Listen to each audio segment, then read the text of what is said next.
ইন্দোনেশিয়ার বান্দুং শহরে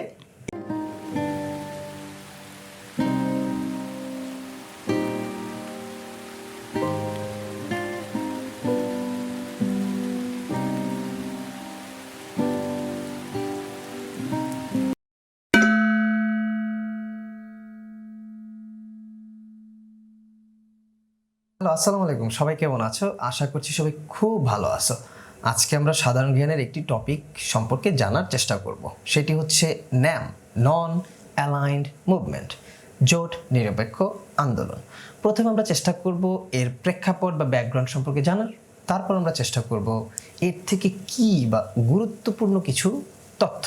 তারপর আমরা 10 থেকে 12টার মতো অবজেক্টিভ প্র্যাকটিস করব। তাহলে আমাদের এই টপিকটা পরিপূর্ণভাবে শেষ হয়ে যাবে। সো প্রথমে আমরা আলোচনা করি ন্যাম বিষয়টা কি, কেন এই জোট নিরপেক্ষ আন্দোলন, তার প্রেক্ষাপটটা কি। সো আমরা জানি 1941 সালে মার্কিন যুক্তরাষ্ট্র দ্বিতীয় বিশ্বযুদ্ধে অংশগ্রহণ করে, যখন জাপান পার্ল হারবার আক্রমণ করে। এর পরপরই দ্বিতীয় বিশ্বযুদ্ধে মিত্রশক্তি জয়লাভ করে এবং অক্ষশক্তি পরাজিত হয়। এতটুকু আমরা সবাই জানি মোটামুটি। এরপরেই পুরো বিশ্ব ব্যবস্থা দুটি ভাগে বিভক্ত হয়ে যায়। একটি হচ্ছে সমাজতান্ত্রিক ব্যবস্থা আর একটি হচ্ছে পুঁজিবাদ ব্যবস্থা। সমাজতান্ত্রিক ব্যবস্থার নেতৃত্বে ছিলেন সাবেক সোভিয়েত ইউনিয়ন এবং পুঁজিবাদ ব্যবস্থার নেতৃত্বে ছিলেন মার্কিন যুক্তরাষ্ট্র। এবং ঠিক দ্বিতীয় বিশ্বযুদ্ধের পরপরই পুরো বিশ্বের যে ঔপনিবেশিক শাসন ছিল তা মুক্ত হতে শুরু করে। অর্থাৎ ঔপনিবেশিক রাষ্ট্রগুলো ব্রিটেন এবং ফ্রান্স থেকে স্বাধীনতা পেতে শুরু করে। এর পরপর এই রাষ্ট্রগুলো অনুভব করে তাদের নিজেদের নিরাপত্তা। সো তাদের নিরাপত্তার জন্য তারাও বিভিন্নভাবে এই দুই পরাশক্তির সাথে যোগাযোগ স্থাপনের চেষ্টা করে। সো মূলত এর পরপরই সাবেক সোভিয়েত ইউনিয়ন ওয়ার্স প্যাক্ট গঠন করে এবং মার্কিন যুক্তরাষ্ট্র ন্যাটো গঠন করে।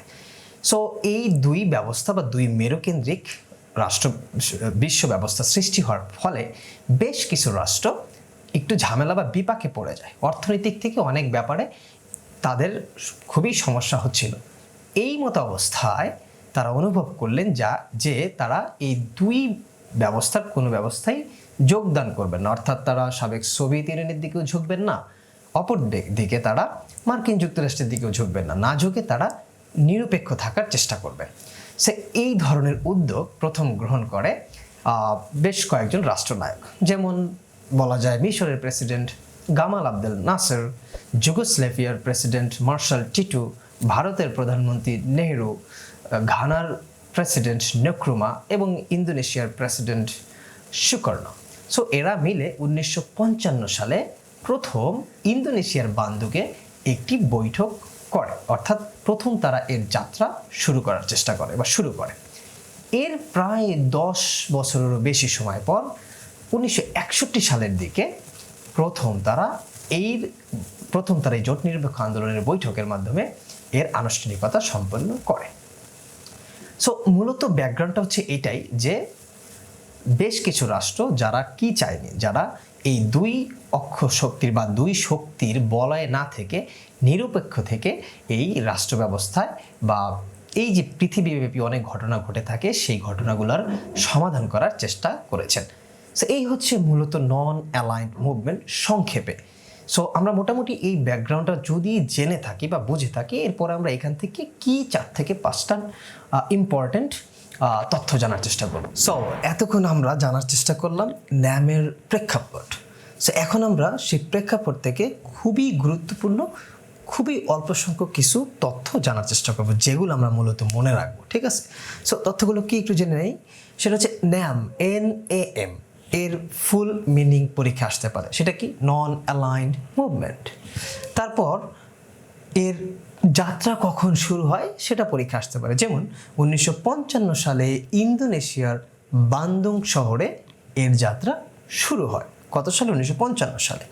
আরেকটা গুরুত্বপূর্ণ তথ্য যেটা আসতে পারে সেটা হচ্ছে 1961 সালের 1 সেপ্টেম্বর, রিপিট 1961 সালের 1 সেপ্টেম্বর যুগোস্লাভিয়ার রাজধানী বেলগ্রেডে প্রথমের বৈঠক অনুষ্ঠিত হয়। সেই বৈঠকে প্রায় 25টি দেশ কোথায় অংশগ্রহণ করে? বেলগ্রেডের, যুগোস্লাভিয়ার রাজধানী বেলগ্রেডে। কি অনুষ্ঠিত হয়? এই যে জোট নিরপেক্ষ আন্দোলন তার বৈঠক অনুষ্ঠিত হয় এবং কত সাল 1961 সালের 1 সেপ্টেম্বর। এই তথ্যগুলো মোটামুটি ইম্পর্টেন্ট। আরেকটা তথ্য আছে, সেটা হচ্ছে এর কোনো সদর দপ্তর নাই। ন্যামের কোনো সদর দপ্তর নেই। কি নেই? কোনো সদর দপ্তর নেই। এই তথ্যগুলো মোটামুটি মনে রাখতে হবে। সো প্রেক্ষাপট এবং এই তথ্যের উপরে বেস করে আমরা 10 থেকে 12টার মতো অবজেক্টিভ প্র্যাকটিস করব, যেটা প্র্যাকটিস করলে আমাদের এই জায়গা থেকে মোটামুটি সব পড়াশোনা শেষ হয়ে যাবে এবং এইখান থেকে একটা প্রশ্ন থাকলে আমরা অবশ্যই পারবো। সো প্র্যাকটিসের জন্য আমরা কি করব? ডক ফেলে চলে যাব। So let's go. সো এতক্ষণ পর্যন্ত আমরা ন্যাম সম্পর্কে বেশ কিছু তথ্য জানার চেষ্টা করেছি, এর ব্যাকগ্রাউন্ড সম্পর্কে বা এর প্রেক্ষাপটগুলা বোঝার চেষ্টা করেছি। এখন আমরা ওই ইনফরমেশনের উপরে বেস করে বেশ কিছু অবজেক্টিভ প্র্যাকটিস করব, যার মাধ্যমে আমরা এই পুরো টপিকটা খুব ভালোভাবে শেষ করে ফেলবো। সো চলো, এই হচ্ছে ন্যাম এবং তার ফুল মিনিং আমরা অলরেডি জানি, নন অ্যালাইনড মুভমেন্ট, তাই তো? সো নন অ্যালাইনড মুভমেন্ট আমরা এবার যেটা করব সেটা হচ্ছে, চলো অবজেক্টিভগুলো একটা একটা করে পড়ি। প্রথম অবজেক্টিভটা হচ্ছে what is the meaning of third world? Third ওয়ার্ল্ডের মানে কি, অর্থাৎ আমরা তৃতীয় বিশ্ব বলতে কি বুঝি সেটাই বলছে। সো দেখো তো অবজেক্টিভগুলো দেখলে তোমরা বুঝতে পারো কিনা। Developed country, developing country, well produced country, Asian country. So আমরা তৃতীয় বিশ্বের দেশ বলতে আমরা বুঝি যারা উন্নয়নশীল দেশ, যারা অলরেডি ডেভেলপড কান্ট্রি তারা কি তৃতীয় বিশ্বের? অবশ্যই না। ওয়েল প্রডিউসড কান্ট্রি গুলো তৃতীয় বিশ্বের না। এশিয়ার অনেকগুলো রাষ্ট্র তৃতীয় বিশ্বের হইলেও অনেকগুলো রাষ্ট্র অনেক বেশি ডেভেলপড কান্ট্রি। আমরা তৃতীয় বিশ্বের রাষ্ট্র বলতে তাদের কি বুঝি? যারা দরিদ্র অবস্থায় থেকে কিছুটা উন্নতি করছে আর কি, উন্নয়নশীল রাষ্ট্র। তার মানে আমরা এর অ্যান্সার দিব ডেভেলপিং কান্ট্রি। সো এর অ্যান্সার কি হবে? Developing country. ওকে, পরেরটা হচ্ছে ন্যাম ফুল মিনিং কি? দেখো এই প্রশ্নটা কত জায়গায় আসছে, R U, Rajshahi University, Chittagong University, Dhaka University এবং জাহাঙ্গীরনগর ইউনিভার্সিটি। ন্যামের ফুল মিনিংটা কি? সো ন্যাম ফুল মিনিং আমরা জানি। এখানে দেখো অপশনগুলো খুবই কনফিউজড, একটু ভালো করে খেয়াল রাখতে হবে। Non aligned movement, non aligned movement, not aligned movement, non align movement, অর্থাৎ স্পেলিং এ একটু প্রবলেম আছে বা স্পেলিং ঠিকঠাক না এরকম। সো আমরা জানি নন অ্যালাইন মুভমেন্ট হচ্ছে ন্যামের ফুল মিনিং, তাই তো? ওকে, আমরা দুইটা অবজেক্টিভ শিখে ফেললাম। এখান থেকে একটা প্রশ্ন আসার সম্ভাবনা আছে, হোয়েন ন্যাম ওয়াজ স্টার্টেড, অর্থাৎ ন্যাম কখন শুরু করা হয়েছিল। সো আমরা জানি এটা কম্বাইন্ড ব্যাংকে আসছে এই প্রশ্নটা, ন্যাম কখন শুরু করা হয়েছিল। আমরা অলরেডি ব্ল্যাক বোর্ডে বা হোয়াইট বোর্ডে পড়ে আসছি যে 1955 সালে ন্যাম প্রথম যাত্রা শুরু করে। সো 1955 সাল হচ্ছে ন্যামের শুরুর সময়টা। এরপরের অবজেক্টিভটা হচ্ছে what is the announcement of, what is the announcement date of Bandung conference, অর্থাৎ এটা বিবিএডি বাংলাদেশ ব্যাংকের এডিতে এই প্রশ্নটা আসছে যে বান্দুং কনফারেন্সটা কখন ঘোষণা করা হয়। সো বান্দুং কনফারেন্স বলতে বোঝানো হচ্ছে এই ন্যাম, অর্থাৎ ন্যামটা বান্দুং কনফারেন্সের মাধ্যমেই এ যাত্রা শুরু করে। সো এপ্রিল মাসের 1955 সালে এই বান্দুং কনফারেন্সটা ঘোষণা করা হয়। খুব ভালোভাবে মাথায় রাখতে হবে এই বান্দুং কনফারেন্সটা কিন্তু ন্যামের সাথে জড়িত। খুবই একটু ডিফিকাল্ট এই কোশ্চেনটা, বাট ইম্পর্টেন্ট, ঠিক আছে? সো বান্দুং কনফারেন্সটা কার সাথে জড়িত? ন্যামের সাথে জড়িত। কেন? আমরা ভালো করে শিখে এসেছিলাম যে ন্যাম মূলত ইন্দোনেশিয়ার বান্দুং শহরে প্রথম যাত্রা শুরু করে, ঠিক আছে? এটা আমরা ভালোভাবে শুরু করেছিলাম। সো এই বান্দুং শহরটা হচ্ছে ইন্দোনেশিয়া অবস্থিত। তার মানে বান্দুং কনফারেন্সটা ন্যাম কনফারেন্সের মাধ্যমে ন্যাম শুরু হয় এবং তার যাত্রা শুরু এপ্রিলের 1955 সাল। পরের প্রশ্ন হচ্ছে where is the city of Bandung located, অর্থাৎ বান্দুং শহর কোথায় অবস্থিত সেটার কথা বলছে। আমরা জানি এটা বিইউপি এবং ঢাকা ইউনিভার্সিটিতে আসছে। আমরা জানি ইন্দোনেশিয়াতে বান্দুং শহরটা অবস্থিত। সো আমরা মোটামুটি এটাও জেনে ফেললাম যে ইন্দোনেশিয়াতে বান্দুং শহরটা অবস্থিত। পরের প্রশ্নটা হচ্ছে where is the first summit located and when.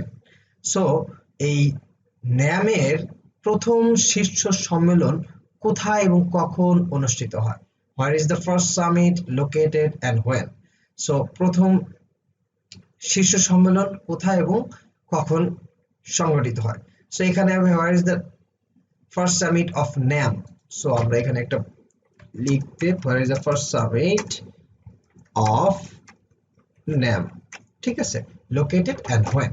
তো আমরা জানি কোথায়, 1961 সালের বেলগ্রেড, আমরা পড়েছিলাম যে 1961 সালের বেলগ্রেডে, অর্থাৎ যুগোস্লাভিয়ার রাজধানী বেলগ্রেডে এর প্রথম সামিট কি হয়, অর্থাৎ প্রথম শীর্ষ সম্মেলন অনুষ্ঠিত হয়। সো আমরা এটা মোটামুটি জানি। আমাদের লাস্ট কোশ্চেন, এই প্রশ্নটা কোথায় আসছিল, জাহাঙ্গীরনগর এবং এনএসআই তে এই প্রশ্নটা আসছিল।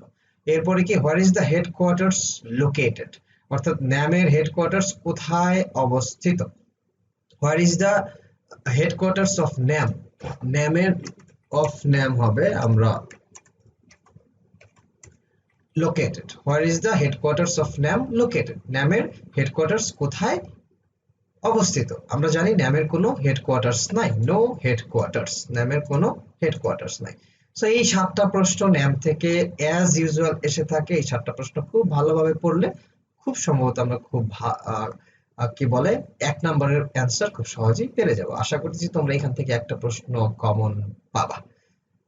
আজকের মতো এখানে শেষ, সবাইকে ধন্যবাদ। নেক্সট ভিডিওর জন্য অপেক্ষা করো এবং ভিডিওটা ভালো লাগলে সবার সাথে শেয়ার করো, সবাইকে জানিয়ে দাও যে এইরকম ইন্টারেস্টিং ভিডিও প্রতিনিয়তই এই চ্যানেলে দেওয়া হয় এবং খুব ভালোভাবে শেখা হয়।